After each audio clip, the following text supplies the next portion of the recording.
The following content is provided under a Creative Commons license. Your support will help MIT OpenCourseware continue to offer high-quality educational resources for free. To make a donation or to view additional materials from hundreds of MIT courses, visit MIT OpenCourseware at ocw.mit.edu. So, can anyone tell me what a random variable is? Or do you want me to define it? Isn't it just any value within your sample space? Yeah. So it's a way to represent the value you want, which can be anything. Okay. I'll write it out.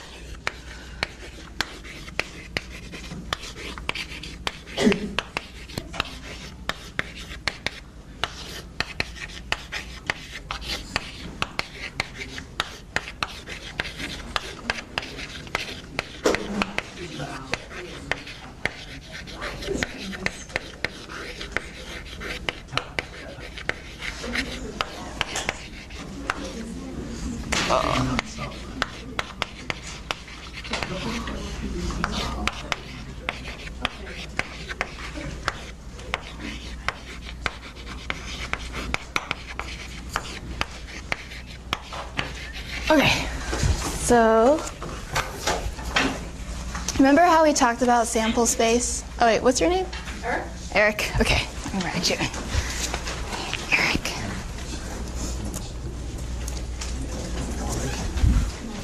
Okay, so imagine this is your sample space, right? So this is your universal sample space.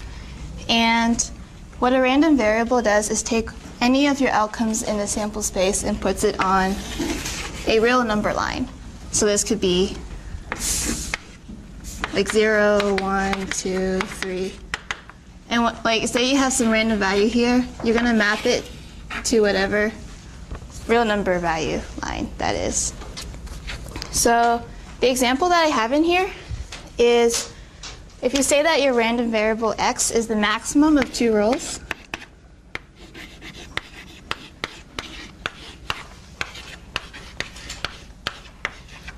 you have a sample space, right? So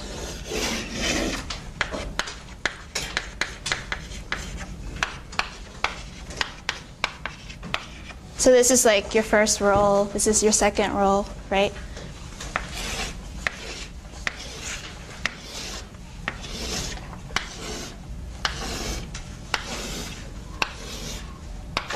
Okay, so this is your sample space.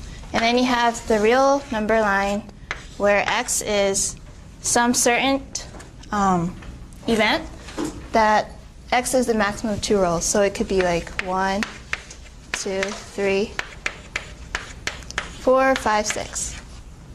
Okay, so if we roll the 2 and like a 3, then that would be mapped to 3, right? Pretty straightforward.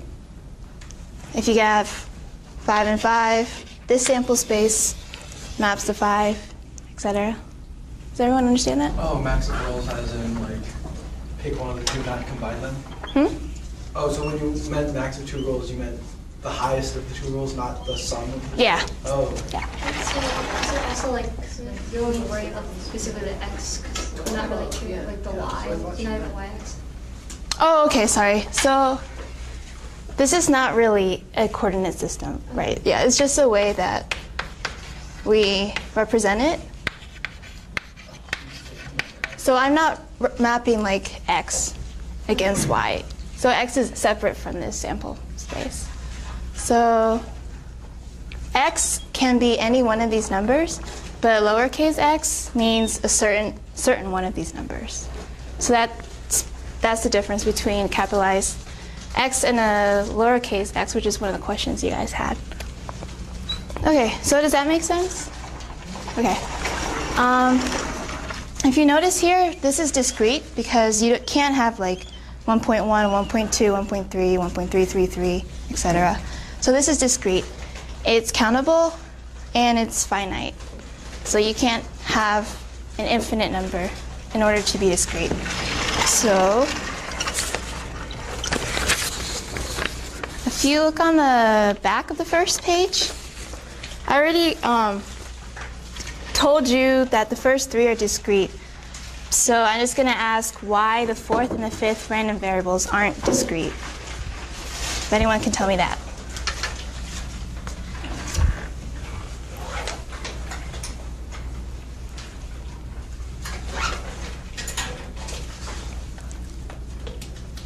Anybody? Yep. Well, the range is infinite for like time. Right. Yeah. Did everyone hear that? Okay. So the range is infinite, and you can't discretely count them. Yep. Exactly. Okay. But the nice thing about random variables is that we can take a continuous thing like that and make it into discrete. So the example I have is, let's say A is some random variable that has a range from negative infinity to infinity. Does everyone understand this notation? Okay.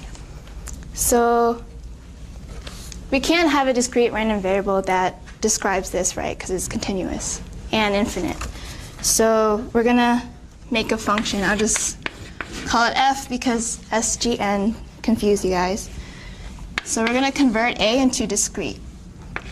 So we're going to make it 1 if A is greater than 0, 0 if A is equal to 0, and negative 1 if A is less than 0. So by taking a continuous sample space, we've made it discrete. Does everyone see that? So you have like this bubble of infinity, and we've mapped it into discrete values, 0, 1, 1. Okay? So does everyone see how we can use this random variable thing to make continuous things discrete? Okay? So the thing about random variables is that they need probability mass functions, and that's just a very technical way of saying what's the probability of x being any of these. So the way we write that is p of x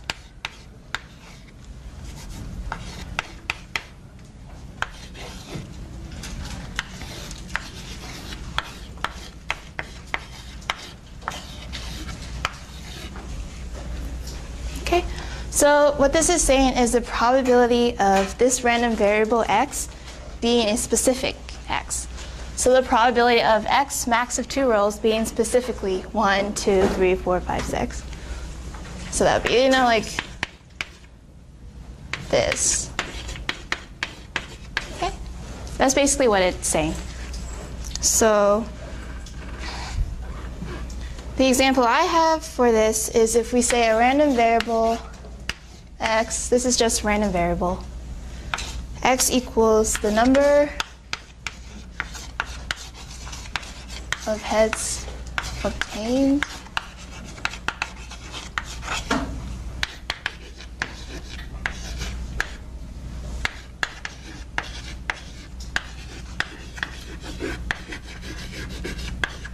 okay. So if we have our random variable defined as x equals the number of heads obtained in a 2-toss sequence, the first thing we need to do is write down what our PMF is. What is our probability mass function? So what is this, essentially? Does anyone have any idea how to start? Well, you could draw the table of all the possible outcomes. So you could have head, head, head, tail, tail, head, tail, tail. Mm-hmm.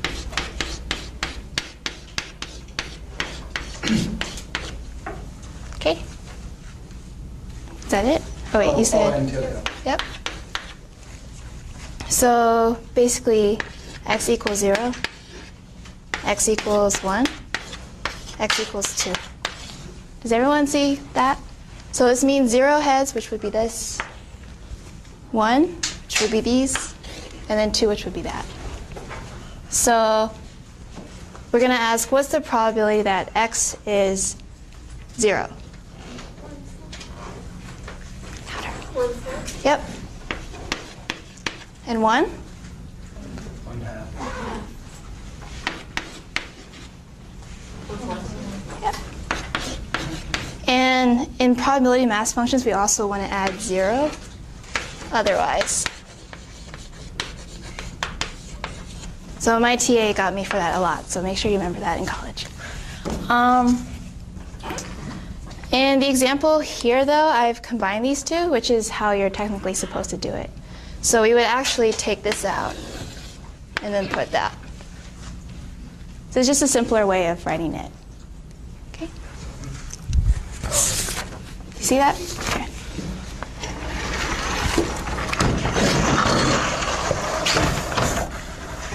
Am I going too fast? Does everyone understand?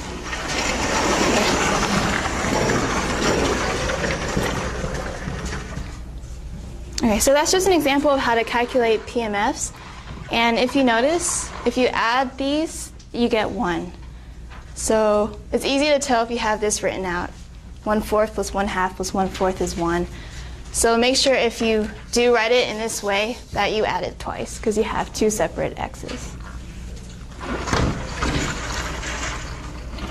Okay.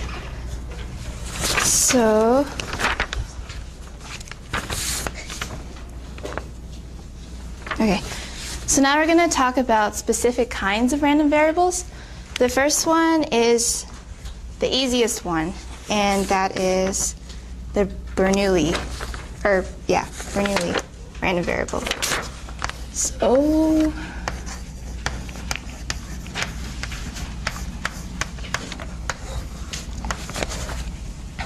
okay. So essentially this is your coin toss. Okay? So you have x equals heads. Or in more general terms, that would be like success. So this is your random variable, and that's how you're defining it. So your PMF, it's pretty simple. P equals the probability that you get heads, and then 1 minus P, probability that you don't. And we're going to use the real number line. So you have your sample space again. You have heads here, tails. Even though it's not continuous, it doesn't actually have a real number line value, so we're going to make heads 1 and tails 0. Okay?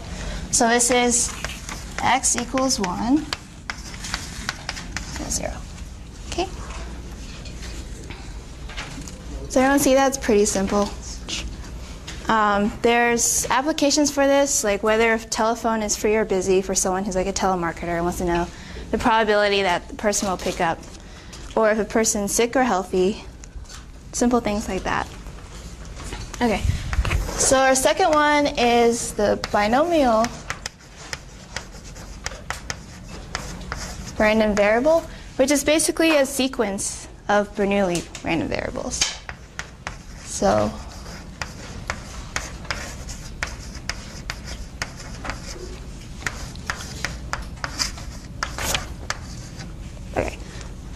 the way this is set up is that you toss the coin n times, and then your random variable x is the number of times the heads comes up. So a number of heads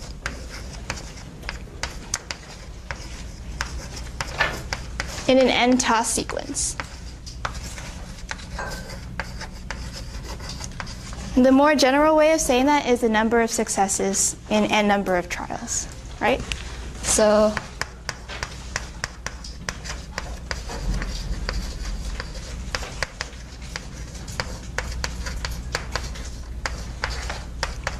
okay, and your P again is the probability of success in just one try.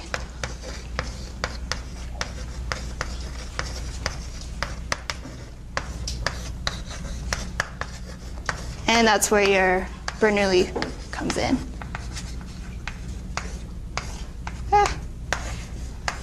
Okay, so that's the definition. Does everyone understand how that's working? You flip once, what is it? You flip again, tails, flip heads. So in here, your x would be 2. That's one of the examples. Okay. So we're going to figure out what the PMF is. Have you guys seen this before? No? Okay.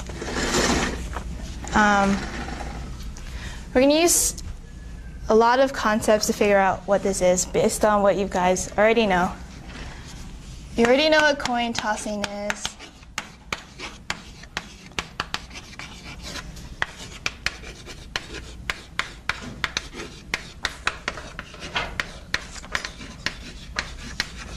You guys know what multiplication rule is too, right? You have a sequence of things, you just multiply the probabilities. You know what combinations are. Does order matter in this or not? No. Okay, good. And then the fourth thing you just learned is random variables. Yeah. Okay. Coin tossing I won't write up again. It's basically we're Bernoulli random variable, right? P, probability that you get heads, and 1 minus P is probability that you don't. So for the multiplication rule, if we say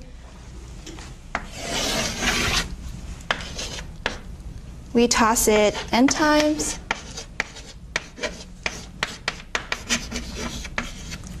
and you get k number of heads.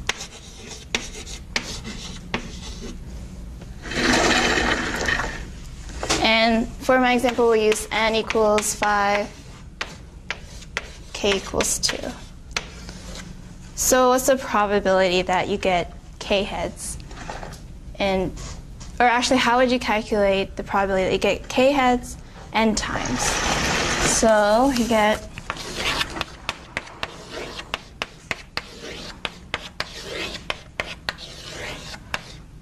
okay, so probability of 1 is p, right? Just one trial. And then multiplication rule, you multiply this. That's what the star is. Again.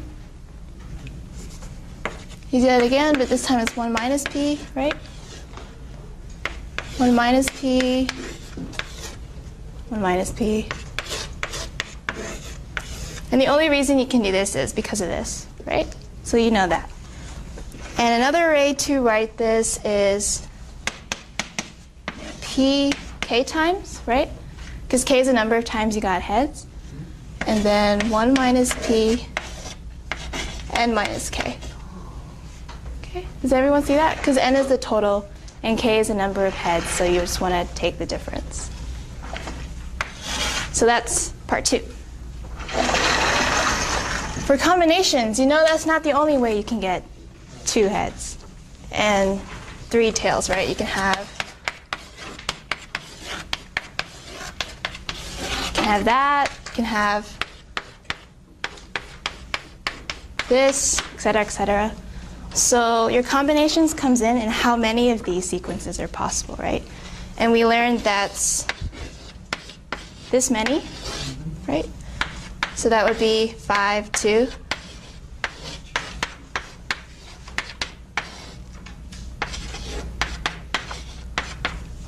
Right? Does everyone see that? And of course you times it by this probability. Okay? So this is the number of times you can have this combination where k is the number of heads and n is the number of tosses.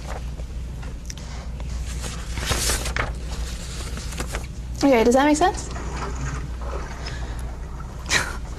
So you combine them all together and you get probability of x equals k. We're going to use k in this example, so that differentiates it with n.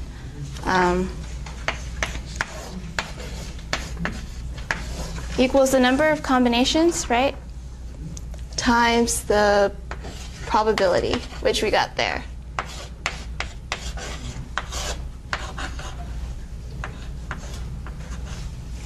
Does everyone see that? Sorry.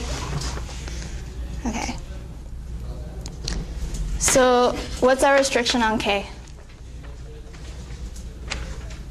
It can't be this, right? That doesn't work, right? So what does k have to be? Yeah, and also 0, right? It has to end at 0. And, okay. And this is discrete, again. Can you see? Okay.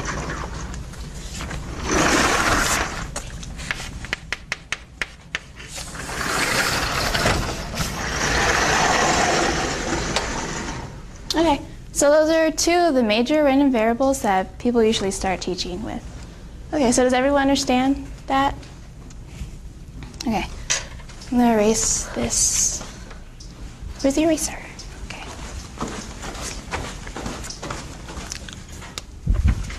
Do you guys need this?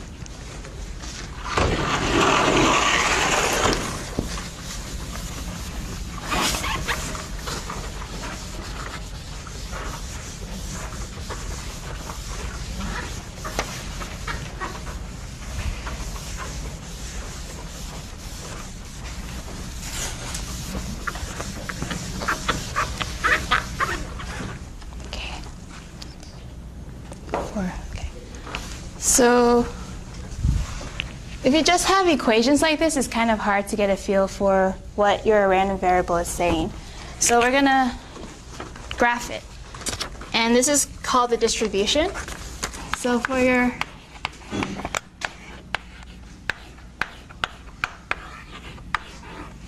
this is your coin toss, right?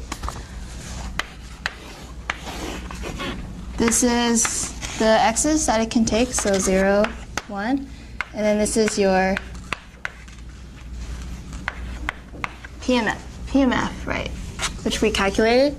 So the probability that you get 0 is 1 minus p, let's say.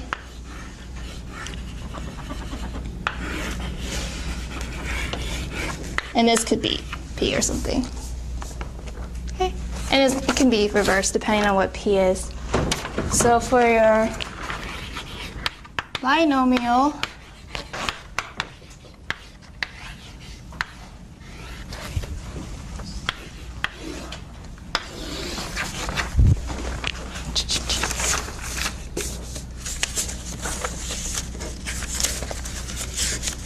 okay. So for your binomial, if I say that n equals 9 and p equals 1/2, then it's going to be symmetrical. So if we have 9, 0, it's going to look like whatever number that is, 4 and 5. Okay?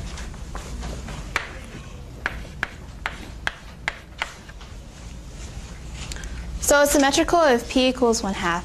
But if p is less than 1/2, it's going to be skewed this way. And if p is greater than 1/2, it's going to be skewed that way. So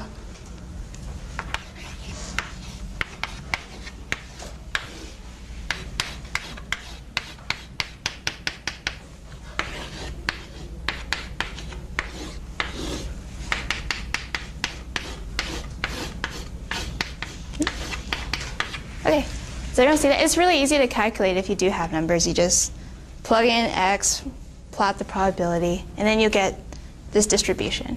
Okay, so these are all called distributions.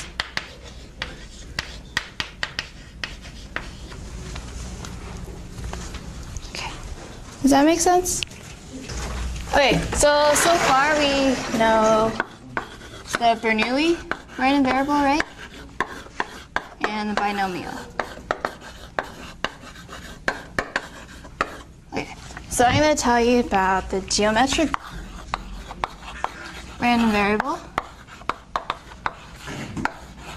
And the way the random variable is described for that is x equals the number of tosses needed for a head to come up. And, no, you can just put it there. Yeah. Okay. So that x includes the toss where you get a head. Okay. So number of tosses needed for a head to come up the first time.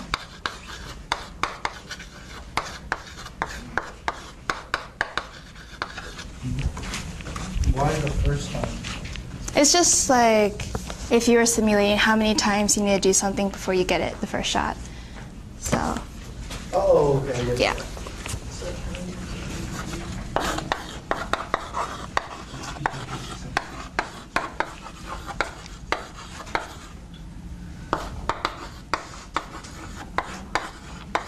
Okay, so if we say that k is the number of times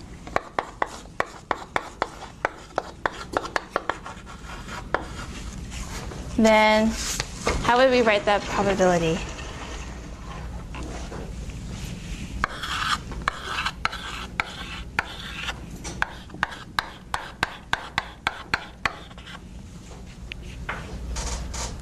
So this would be k equals 5.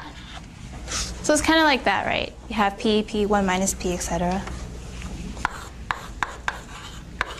Probability that you don't get heads for how many times?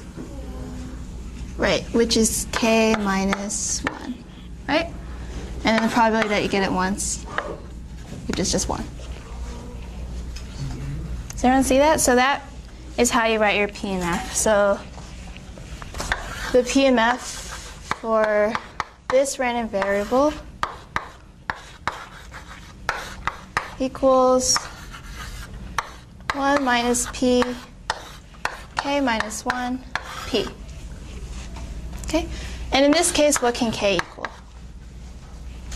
Can't be 0 this time. So it starts from 1. No, because you're defining k, right? Okay. So it's countable, which is okay, which makes it still discrete, even though it does go to infinity. Okay? So that would be discrete. And if we graph it to give you a more visual understanding of what this looks like,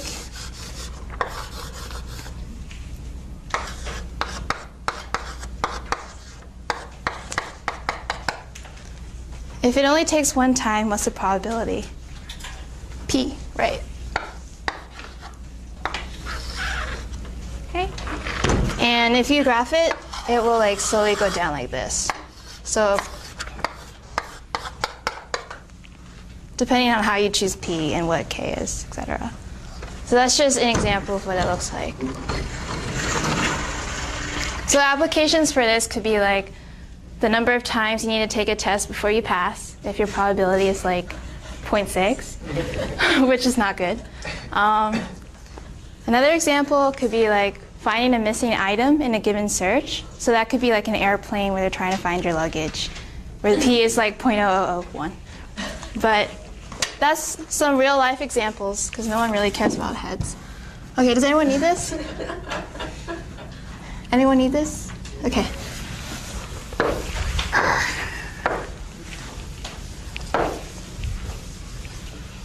The fourth random variable is a little bit more complicated. Does everyone know what E is? Natural number, 2 point whatever. Okay. Okay, so now you know a third kind, geometric. Okay, and the fourth one I'm going to tell you about today is the Poisson random variable.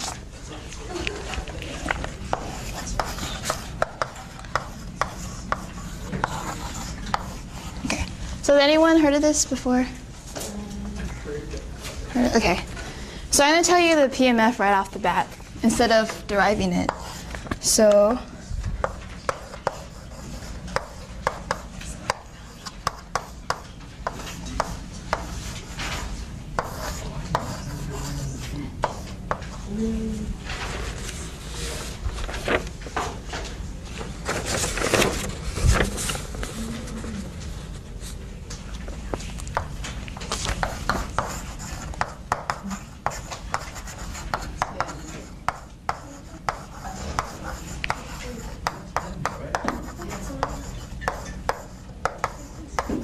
okay, so the Poisson random variable is mainly used to approximate binomials.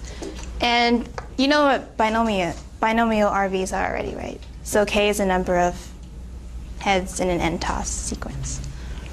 So this works only if this lambda here is equal to np, where n is the number of tosses and p is the probability of success. And n has to be really large, and p has to be very small. Okay? So instead of a coin toss where you could have like n equals 10 and p equals 1/2, p has to be like, say it's 0.01, which is really small, and this could be like 1,000. They're relative to each other.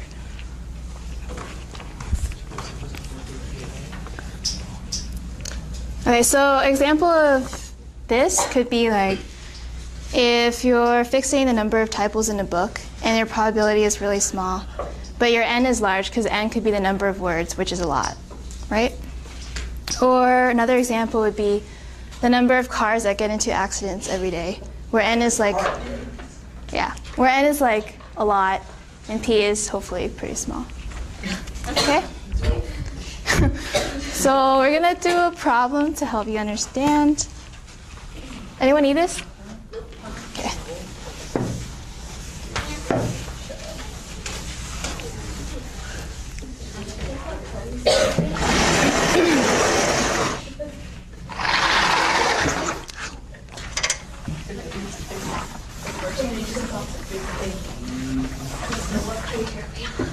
Oh, your page second. Okay. Does everyone see the problem? Because I really don't feel like writing it.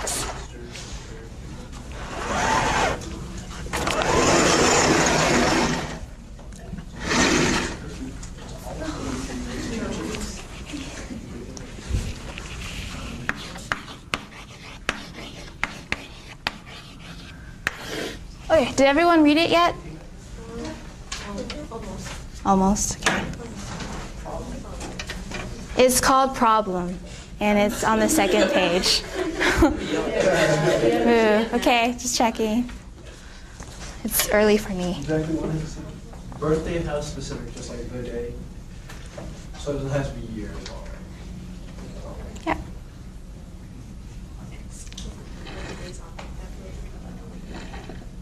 Yeah. Exclude birthdays on February. Yeah, so there's only 365 days. Okay. Not 366, just 365.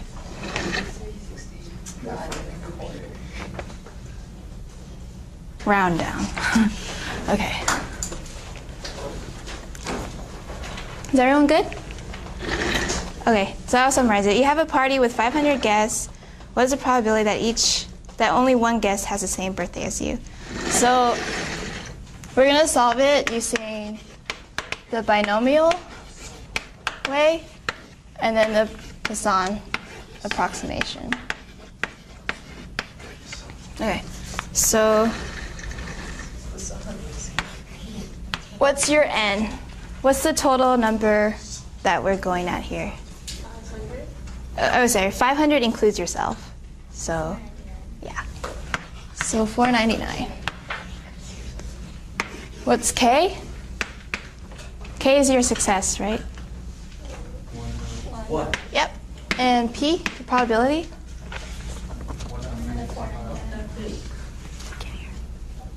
Can't hear. I can't hear you guys. 1 out of...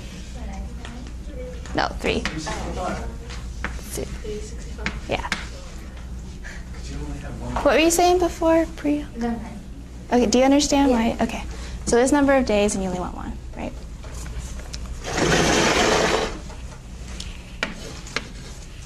So here's our problem setup. If we do it the binomial way, how do we write that? We have n, k, etc., right?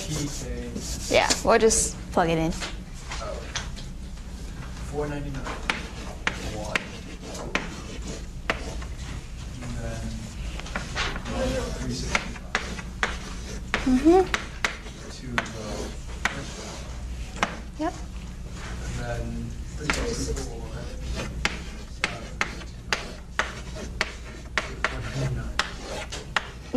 48, right? 'Cause n minus k. Okay. So what we're doing is just filling in this part, right? N, K, P, K, 1 minus P, N minus K. So this is kind of like binomial and geometric since we are just doing K equals 1.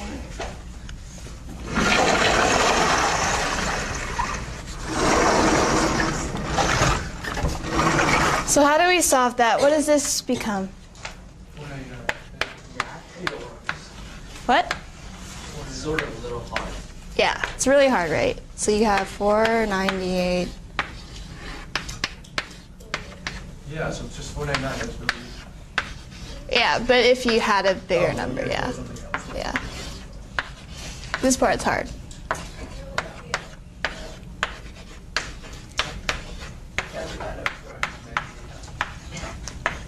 Anyone tell me what this is? No, I'm just kidding. Okay. This is 0.3486. Okay? So this is what you get when you do it the exact way. That's 34%. Can't count happy. Wait. So you guys took over. Sorry. Yeah. Wait, is it? Yep. No, yeah, that's right. Yeah, that's right, isn't it? Did you calculate That's it? really high. Yeah, it's kind of Oh, when freaky. there's so many people, I guess. Okay. So if we do it the Poisson way, what is this? This is our parameter, right? Yeah, that was what we saw one there. Just have to do this order. N is 1/360. Wait, before I go on, does everyone understand this? Yeah. Okay. So you have. Okay. It's like 1.3.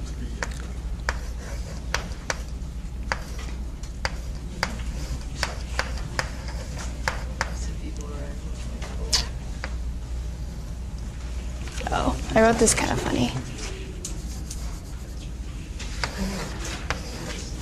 Is that negative lambda? Yep.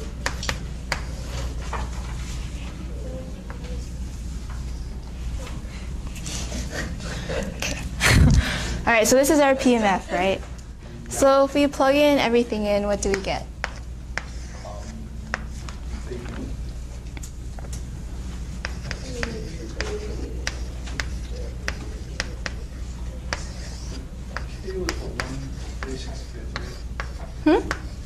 What's the K again? K is 1, right? Yeah.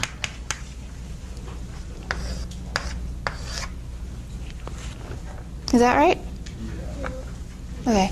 So this has a lot less exponents and stuff, so it's a lot easier to calculate, right? So what do we get?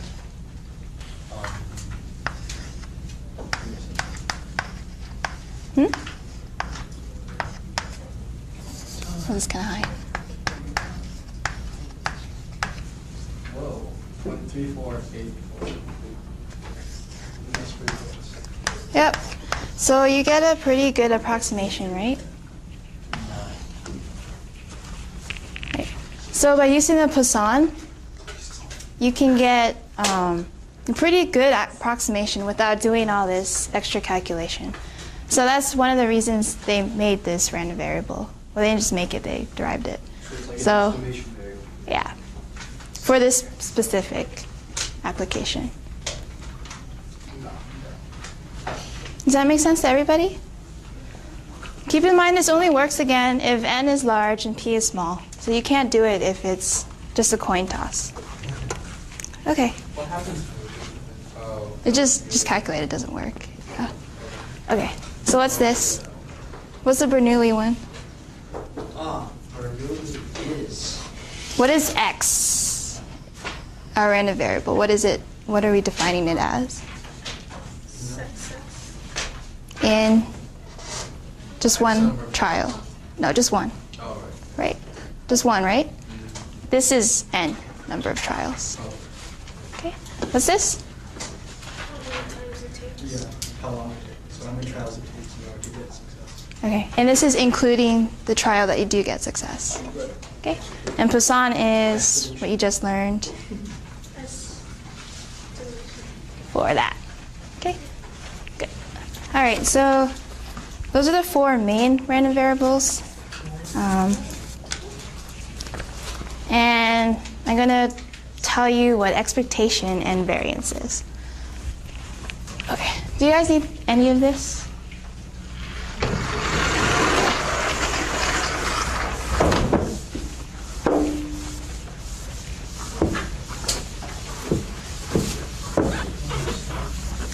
So even though it's a funny name like random variable, it's basically just summarizing what you guys already know, like probabilities, sample space, etc. It's just a very short way of writing all of that.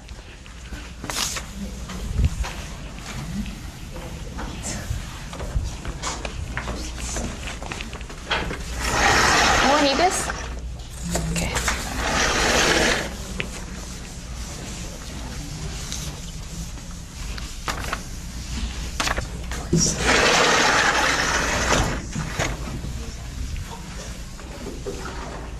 This? Okay.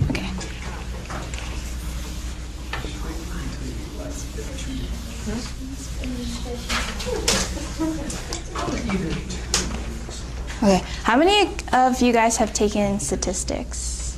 Or any kind of statistics? Kind of? Do you guys know what mean is?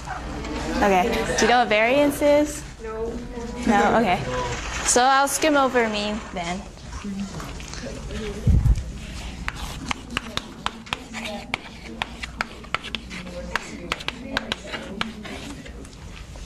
Okay, so in probability, mean is actually called expectation, which is your expected value.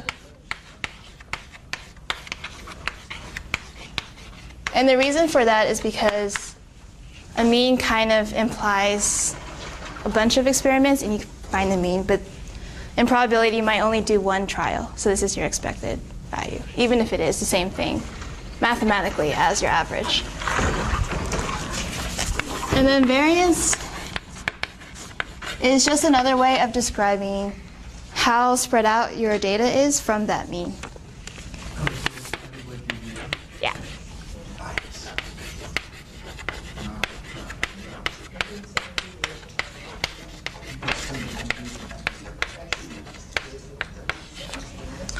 And like you've mentioned, you probably already know what standard deviation is. That's equal to the square root of variance. Yeah. Okay? So it'll be kind of easy because you guys sound like you already know this. No, I will keep on going. Okay.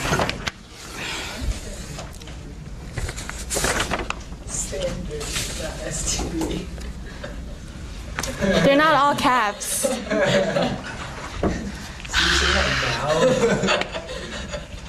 that better? All right, so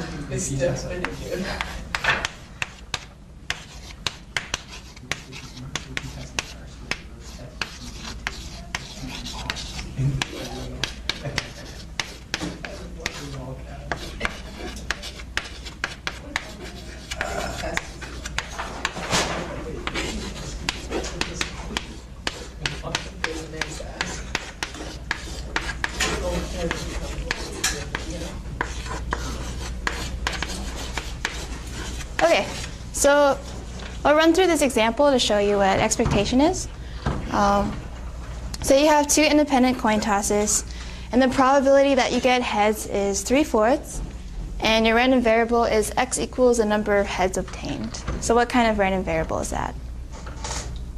From those? Yes. Why? Because there's 2 tosses, right? It's not just one. Okay? Wait, did you just make up 3/4 or? Yeah, just make it up. Just making sure. Yeah. It could be biased. It's more interesting than 1/2. Okay, so like I've said, to describe a random variable, you need probabilities, right? Otherwise, this doesn't matter. So what is your PMF?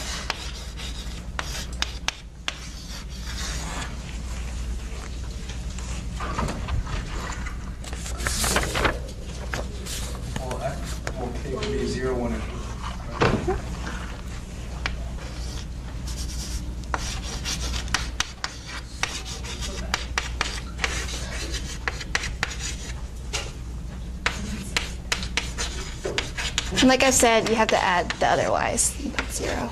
Okay. So what is 0? The probability that your x equals 0. Anybody? Yeah. So we're just going to write it out like this.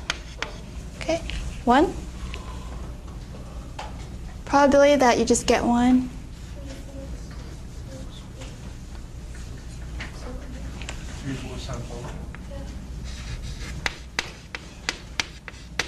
But there's 2 different ways, right? Okay. So this is your tail, tail. This is your head, tail.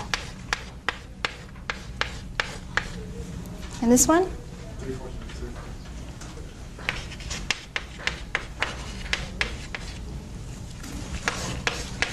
So the reason it's 3/4, like you said, is so we have 2 different probabilities for that. Otherwise, the 1/2 thing would throw us off. Okay, so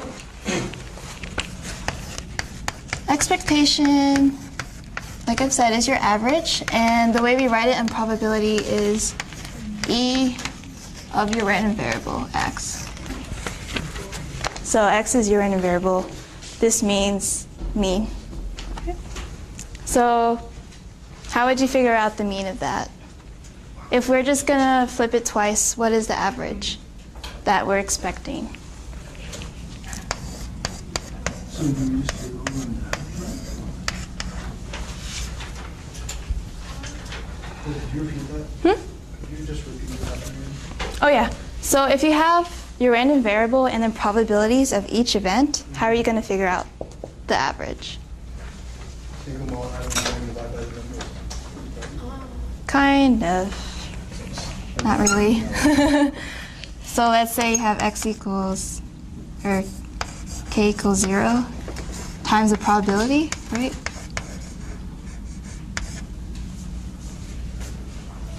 Okay, so let's say that your x equals 0 times by this probability, which is,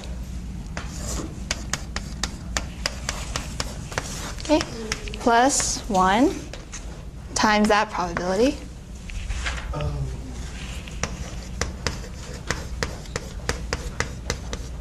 Right? So how do I finish this off?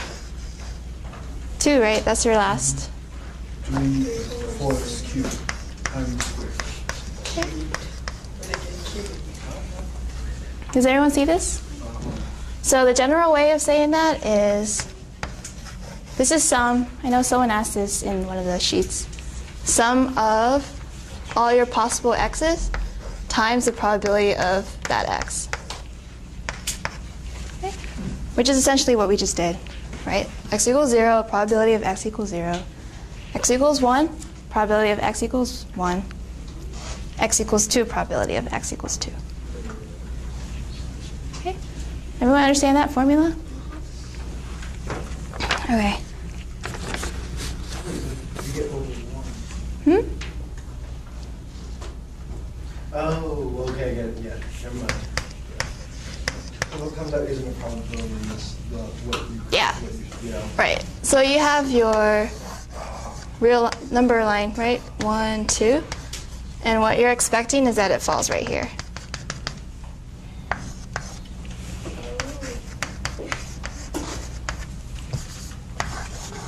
Okay. So this would be like your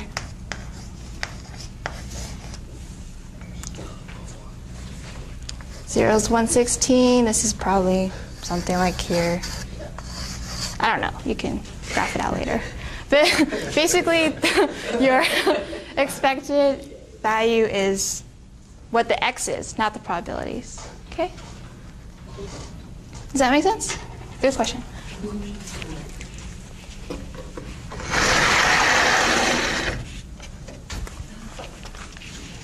Okay.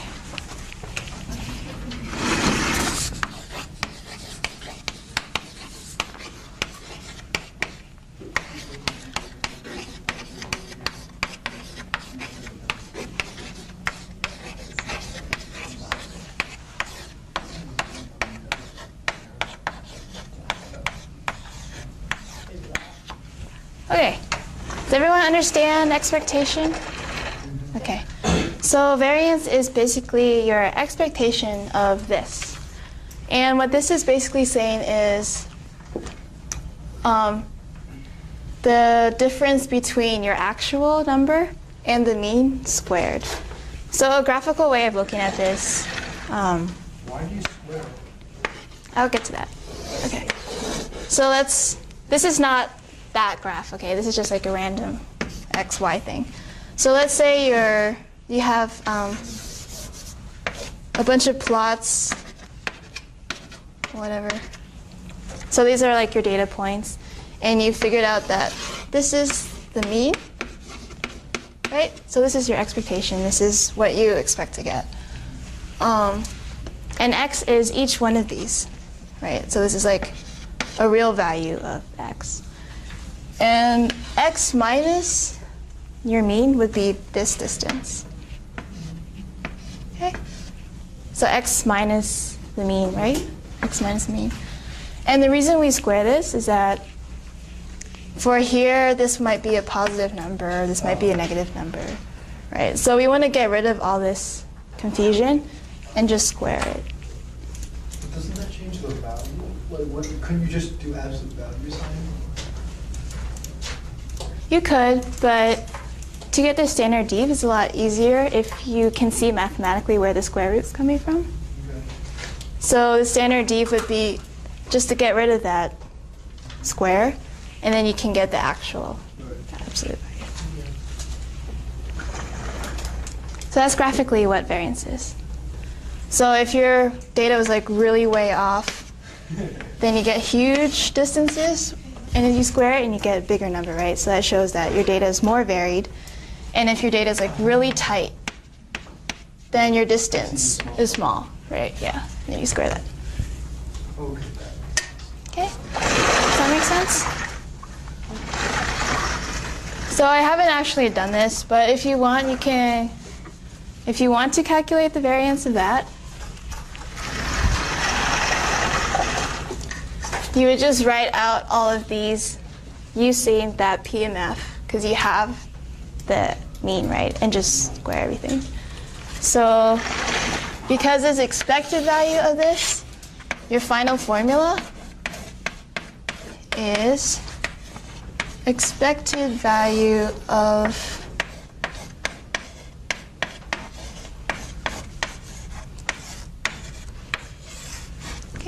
so that's your final formula for that.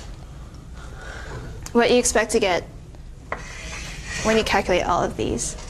And remember that since you have, this is a random variable, but you need to do it for x equals, in this case, 0, 1, 2, etc., etc. Okay. So I had problems. Oh wait, questions about any of this we've gone over before I do the problems?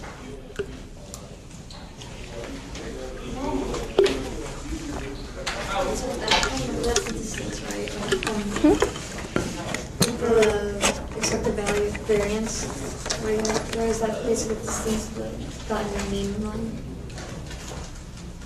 Oh, okay. This is just your mean. But this is the expected value of all of these distances squared. So it's not graphed on here, it would be like a number that you would find. Add them together, or keep those up, like they're different for each? Yeah, so like you would, for like 0 something, you would do, and your mean is 3/2, right? Square it. And then you have a probability that you would get.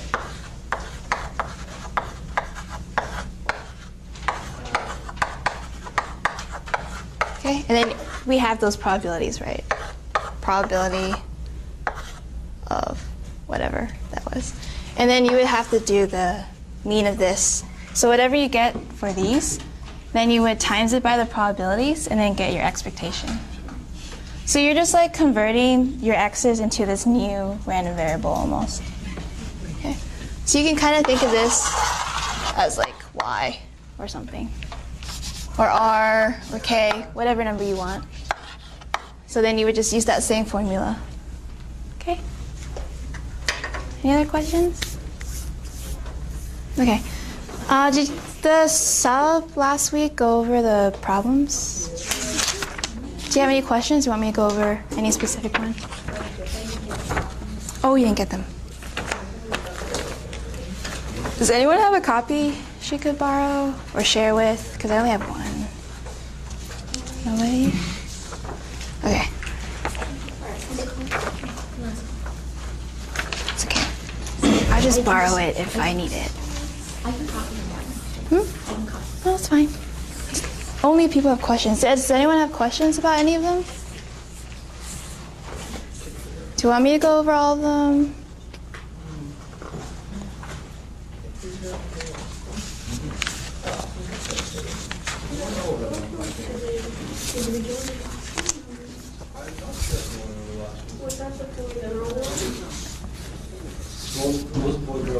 What was the fourth one?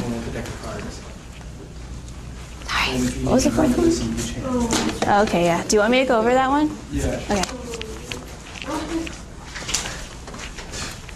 Can someone read it out? Because I don't have it. Oh, basically you had the way that if you do cards into 4 hands, what's the probability of 1 ace in each hand? Okay. Does anyone need this? No. Okay. I can say it again.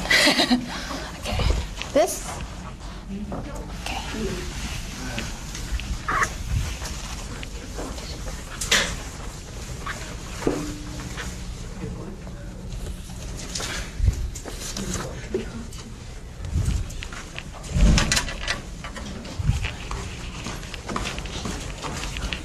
So this was the last problem, you said? Okay. So 52 cards. How many hands? How many hands was it? So it's 4 hands? Okay. And 1 ace per hand.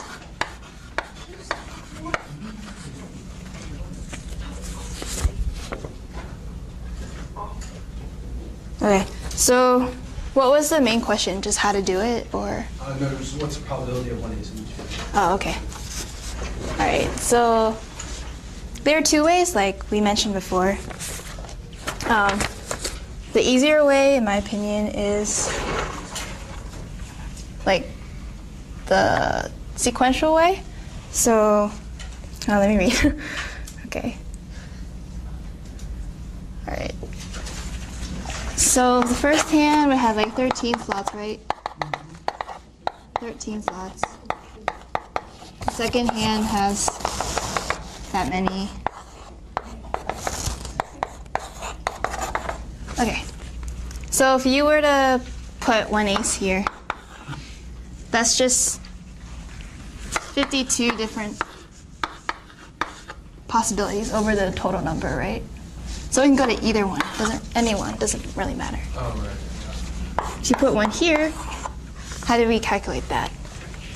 How many spots are left? 51, right? 51, but it can only go in 39 of them. Yeah. Does anyone understand that? So you take out all these as your possible choices, but they're still possible choices, but just not for where the ace can go. And then 26 out 50. And then 15 out 49. Does everyone understand that? First ace, second ace, third ace, fourth ace. So that's the intuitive way, in my opinion. The second way, we can use counting, right? We have partitions, right? Because there's 4 different partitions, stuff like that.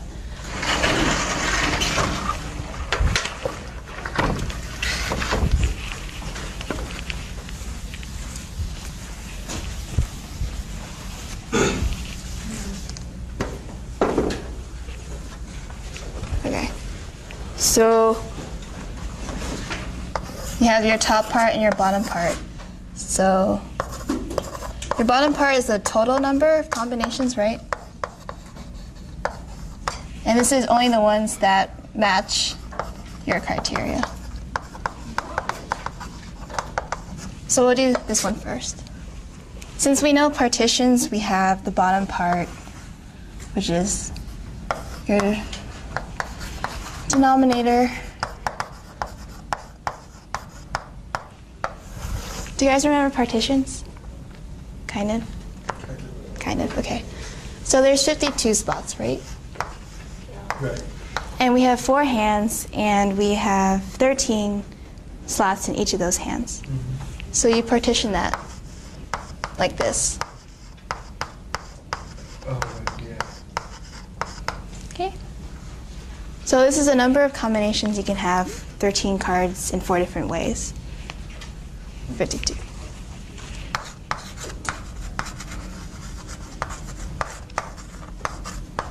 Okay. First thing you want to count is how many different ways can you place those aces? And that's 4 ways, right? Because you have like ace 1, ace 2, ace 3, ace 4. You have 4 selections for your first slot. Then once you put it in, you have 3, 2, 1. Okay? So that's 4. And then now you need to do this kind of thing. So what's your remaining partition left? 52 minus 4 cards is 48, right? So we only have this many left. And then the remaining slots? Yeah.